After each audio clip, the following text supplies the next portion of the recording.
Hello friends, இந்த வீடியோவில் என்ன பார்க்க போகிறோம் அப்படின்னா, இன்றைக்கி பாக்கியலட்சுமி சீரியலில் என்ன போட போகிறாங்க பார்க்க போகிறோம். இன்றைக்கி பாக்கியலட்சுமி சீரியலில் என்ன போடுறாங்க அப்படின்னா பார்த்திங்கன்னா, இனியா பார்த்திங்கன்னா தம் மேலே பழிய போட்டா அப்படின்னு சொல்லி நிதிஷ் வீட்லேயே பயங்கரமாக சண்டை போடுறாங்க. இப்போ கோபி கூட்டு போக வந்திருக்காரு. இதை பார்த்தோன்னே உங்கள் பொண்ணை கொண்டு ஆஸ்பத்திரியில் சேருங்க முதல்ல அப்படின்னு சொல்கிறாங்க.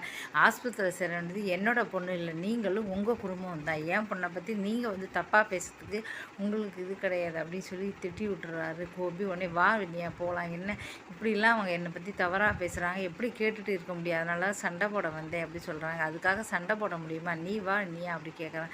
இது சொல்லிட்டு நேராக கூப்பிட்டு போகிறாங்க. பாக்கியா கால் பண்ணி கவலைப்படாத, நான் கூட்டிகிட்டு போகிறேன் பாக்கியா, நான் வீட்டுக்கு அவளை கூட்டிகிட்டு போயிடுறேன் அப்படின்னு சொல்லி கூட்டிகிட்டு போனதுக்கப்புறம் கால் பண்ணுறாங்க. பாக்கியா சந்தோஷம் அடைகிறாங்க. அதுக்கப்புறம் நேராக கோபி ஹோட்டலுக்கு வர்றாரு. வந்த உடனே எனக்கு ஒரு காப்பி கிடைக்குமா கேட்குறாரு. உடனே பாக்கியா காப்பி போட்டு கொடுக்குறாங்க. ஆரம்பத்தில் பார்த்திங்கன்னா கோபியை வெறுத்தாங்க, காஃபிலாம் கொடுக்க மாட்டேன் அப்படின்னு சொன்னாங்க. இப்போ காஃபி கொடுக்குறாங்க. உடனே குடிச்சிட்டே அவர் சொல்கிறாரு, காஃபி ரொம்ப சூப்பராக இருக்குது அப்படின்னு சொல்கிறாரு. அதுக்கப்புறம் அங்கே பார்த்திங்கன்னா இவர் சந்தோஷமாக எல்லாருமே பேசிக்கிட்டு இருக்காங்க. அதுக்கப்புறம் ஆகாஷ் இருக்கா, ஆகாஷ்லேருந்து எப்படி இருக்க என்ன அது கேட்குறா. இனியா பார்த்திங்கன்னா எதுவாக இருந்தாலும் சரி உடனே டைவர்ட் பண்ணுவான், நீ அப்படியே இருந்துக்குன்னு சொல்கிறாரு. நல்லா பேசுகிறாரு. அதுக்கப்புறம் பார்த்தா இனியா ரொம்ப இது குழப்பமாக இருக்கா, நம்ம ஒரு வாரம் எங்கேயாவது போயிட்டு வரலாமா அப்படின்னு சொல்கிறாங்க. உடனே பாக்கியா சரி அதுதான் சரி, ஒரு சந்தோஷமாக ஒரு வாரம் எங்கேயாவது போயிட்டு வரலாம் அப்படி சொல்கிறாங்க. உடனே பாக்கியா நீ வா நம்ம எல்லோரும் போகலாம் ஃபேமிலியோடு அப்படின்னு சொல்கிறாரு. நானும் ஆமாம், ஏன் ஹோட்டலில் மூடணுமே பார்க்குறியா அப்படின்னு கேட்குறாரு. அப்படிலாம் இல்லை, எனக்கு இனியா தான் முக்கியம், ஹோட்டல் முக்கியம் இல்லை, அப்போ வா நம்ம எல்லோரும் சேர்ந்து போகலாம், சரி போகலாம் அப்படின்னு சொல்லிடுறாங்க. ஆரம்பத்துலலாம் கோபியை வெறுத்தாங்க. இப்போ பார்த்தீங்கன்னா கோபி மேலே அவங்களுக்கு பாசம் வந்துச்சுன்னு சொல்லலாம். இப்போ சரி எல்லாருமே போகலாம் அப்படின்னு சொல்லலாம். ஏன்னா கோபி பார்த்தீங்கன்னா ராதிகா டைவர்ஸ் பண்ணிட்டாரு. ஆரம்பத்தில் ராதிகா கூட இருந்ததுனால தான் வெறுத்தாங்க. ராதிகா ஆரம்பத்தில் இப்போ டைவர்ஸ் பண்ணிட்டாங்க. அது மட்டும் இல்லாமல் தன்னுடைய குழந்தைகளுக்காக 2 பேருமே பாடுபடுறாங்க. இப்போ இன்றைக்கி இன்னும் 2 நாளில் முடிய போகுது. அப்போ என்ன ஆகுது அப்படின்னா தெரியல. கோபி கூட ஒருவேளை 2 பேரும் ஒன்று சேரக்கூட வாய்ப்புகள் இருக்குது அப்படின்னு நினைக்கிறேன்.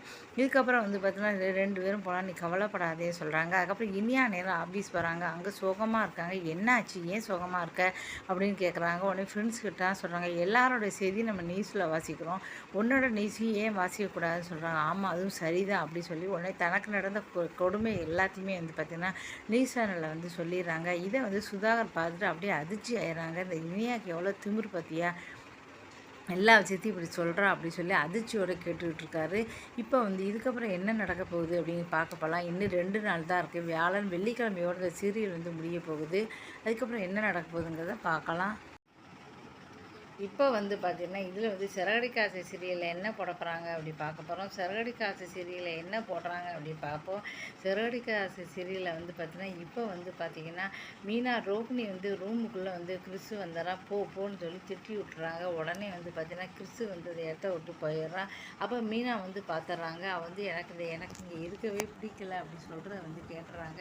அதுக்கப்புறம் மறுநாள் காலையில் கேட்குறாங்க, ஆமாம் கிறிஸ் நீ எதுக்காக இங்கே இருக்கவே பிடிக்கல, நான் அப்படி சொல்லவே இல்லையே, நான் அப்படி சொல்லவே இல்லை அப்படின்னு சொல்லிடுறாங்க. அது மட்டும் இல்லாமல் ரோகிணி ரூமுக்கு வெளில போ சொல்லி அடிக்க வந்துடுறாங்க. கிறிஸ் உடனே எதுக்காக அடிக்க போகிறீங்க சொல்லி மீனா சண்டை போடுறாங்க. சின்ன பையன் ரூமுக்குள்ளே அவர் ஏதோ தெரியாமல் அதுக்கு இப்படியே அடிக்க போயிங்கன்னு சொல்லி பயங்கரமாக ரோகிணி திட்டுறாங்க. அதுக்கப்புறம் நேரம் முடிஞ்சு போச்சு. அதுக்கப்புறம் முத்து அதிர்ச்சி ஆடுறாங்க. என்னடா இந்த கிறிஸ்ஸா அப்படி சின்ன வயசில் அப்படி பொய் சொல்கிறான் அப்படின்னு சொல்லி அதிர்ச்சி அடையாங்க. ரோகிணி பையன் பொய் சொல்லாமல் இருப்பானா. அதுக்கப்புறம் அங்கே ஆஸ்பத்திரியில் காட்டுறாங்க. ஆஸ்பத்திரியில் அம்மா பார்க்கறதுக்கு கிறிஸ்டையும் கூட்டிகிட்டு போகிறாங்க. இன்னும் 1 வாரம் ஆகும், இந்த 1 வாரம் எங்கள் உறவுக்காரங்க வீட்டில் நான் விட்டுருவேன் அப்படின்னு சொல்கிறாங்க. அதெல்லாம் ஒன்றும் வேண்டாம், எங்கள் வீட்டிலே இருக்கட்டும், ஒரு பிரச்சனையும் இல்லை சொல்கிறாங்க. ரோகிணி மறைஞ்சிக்கிட்டு கையை காட்டுறா. இல்லை பரவாயில்லைங்கிற, நான் பணம் கட்டேன்னு சொல்லி ஆஸ்பத்திரிக்கே பணம் கட்டிட்டு கிறிஸ்தை கூட்டிகிட்டு போயிடுறாங்க. அதுக்கப்புறம் ரோகிணி வெளியில் திட்டுறாங்க. என்னம்மா அவங்ககிட்ட ஏன் பணம் வாங்கினேன், நானே எவ்வளோ சொன்னேன் கேட்க மாட்டேங்கிறா, இந்த உனக்கு நான் அம்மா பொண்ணு நான் இருக்கேன், அடுத்தவங்கள்ட்ட பணம் வாங்கணுங்கிற அவசியம் கிடையாது, அந்த பணத்தை ஆஸ்பத்திரிக்கு கட்டினால திருப்பி கொடுத்துட்டு உன் செலவுக்கு வச்சுக்கோ அப்படின்னு சொல்லி கொடுத்துட்டு போயிடுறாங்க. அப்புறம் நேராக வித்யாவுக்கு கால் பண்ணுறாங்க. எனக்கு இருக்குது ஒரே ஒரு ஃப்ரெண்டு, நீ மட்டும்தான், நீ இதுக்காக என்கிட்ட சண்டை போடுற, எனக்கு ஒரு உதவி செய்ய முடியுமா, எனக்கு உன் மேலே எந்த கோபம் கிடையாது, கல்யாணம் பண்ணிக்கிற முருகன்கிட்ட போய் நீ 1,00,000 கொடுத்து அதை திருப்பியே கொடுக்கல, மறுபடியும் 1,00,000 தான்னு கேட்டால் அது எந்த விதத்தில் நியாயம்? அப்புறம் அவர் வந்து என்ன தானே தப்பாக நினைப்பார், அதனால தான் கோவப்பட்டேன், மற்றபடி எனக்கு எந்த கோவமும் இல்லை அப்படின்னு சொல்கிறாங்க. சரி, அதை 1,00,000 நீ திருப்பி கொடுக்காம திரும்ப திரும்ப ஒருத்தர் கடன் கேட்குறது தவறு, நான் உனக்கு ஃப்ரெண்டு, ஆனால் அவருக்கு என்ன உரிமை இருக்குது அப்படின்னு கேட்குறாங்க. அப்புறம் அது முடிஞ்ச அதுக்கப்புறம் நீ வந்து கிறிஸ்துவ ஒரு வாரம் உங்கள் வீட்டில் வச்சுக்க முடியுமா அப்படின்னு கேட்குறாங்க.